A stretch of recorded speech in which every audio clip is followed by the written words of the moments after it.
ஒருவரை மன்னிப்பதனால் அவருடைய தவறை நியாயப்படுத்துகிறோம் என்றல்ல, தவறு செய்தவருக்கு மனமாற்றத்தின் கதவை திறந்து வைக்கிறோம் என்ற அர்த்தம். அன்புக்குரிய சகோதர சகோதரிகளே, இன்றைய நற்செய்தி நமக்கு சொல்லும் ஒற்றை பாடம், எல்லையற்ற மன்னிப்பு வேண்டும். ஒரு குறுகிய எண்ணம் அல்ல, எல்லையற்ற மன்னிப்பு தேவை. யூதர்களுடைய பின்னணியில்தான் இன்றைய நற்செய்தியை நாம் யோசிக்கணும். பேதுரு இயேசுவிட்ட ஒரு கேள்வி கேட்கிறார், 7 முறை மறைக்குமா மன்னிக்க வேண்டும் என்று. ஏன் அதை கேட்டார் அப்படின்னா, தொழுகை கூட போதனையின்படி, ரபீனிக்கல் ட்ரெடிஷன் சொல்கிறோம்ல, அது தொழுகை கூடத்தினுடைய போதனைப்படி ஒரு நாளைக்கு ஒருவரை 3 முறை மன்னித்தாலே போதுமானது என்று ஒரு ட்ரெடிஷன் உண்டு அப்படின்னு சொல்கிறாங்க. ஆனால் பேதுரு இங்கே பாரு, அதையும் கடந்து போய் கேட்குறார், 7 முறை வரைக்குமா என்று சொல்லி. இயேசுவினுடைய பதில் எப்படி போகுது? 7 முறை என்றல்ல, 7 முறை 70 முறை என்று சொல்லி முடிக்கிறார். இங்கே 490 முறை என்று கணக்கு போடக்கூடாது.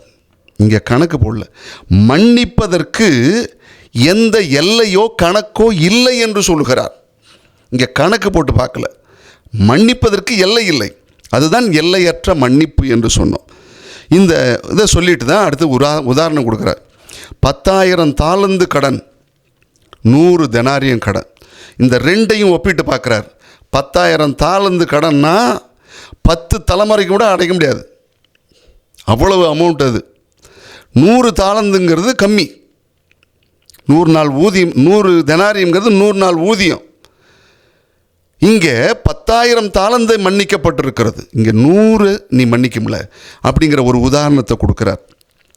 கடவுளின் மன்னிப்பே நமது மன்னிப்புக்கு அடிப்படை, மறந்துடாதீங்க. அதுதான் 100, நம்முடைய மன்னிப்பு 100, கடவுளுடைய மன்னிப்பு 10,000.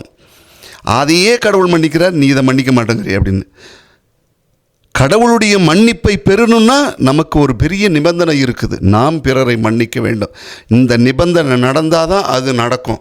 அப்படின்னா யோசிங்க, அடுத்த நிலம் எப்படி இருக்கும்னு யோசிச்சு பாருங்கள். அதனால தான் இயேசு நமக்கு சொல்லிக் கொடுக்கும் பொழுது, விண்ணுலகில் இருக்கிற ஜெபத்தை சொல்லிக் கொடுக்குற பொழுதே சொன்னார், தீமை செய்தோரை நாங்கள் மன்னிப்பது போல எங்கள் குற்றங்களை மன்னியும் என்று தான் நமக்கு சொல்லி கொடுத்துருக்கிறார்.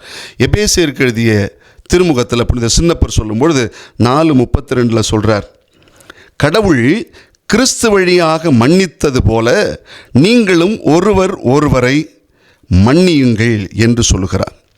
எல்லாரும் மன்னிச்சிருவாங்களா அப்படின்னா கிடையாது. அதனால தான் காந்தி சொன்னார், பலவீனமானவர்களால் மன்னிக்க இயலாது, மன்னிப்பு என்பது வலிமையானவர்களுடைய அடையாளம் என்று சொல்கிறார். மன்னிப்பு என்பது நம்முடைய வாழ்வில் நம்முடைய நன்மைக்கு உண்டு என்பதை புரிந்து கொள்ளுங்கள். நாம் மன்னிப்பது நம்முடைய நன்மைக்கு.